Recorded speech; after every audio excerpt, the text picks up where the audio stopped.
central Wake County, southern Durham County, until 7:45 p.m.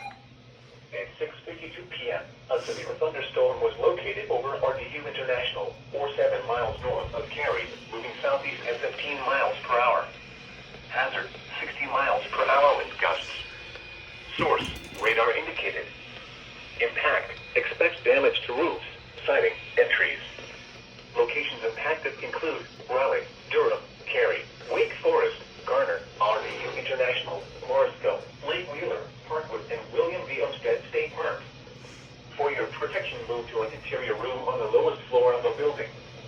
Repeating, a severe thunderstorm warning has been issued until 7:45 p.m. for the following counties in North Carolina, Durham, and Wake.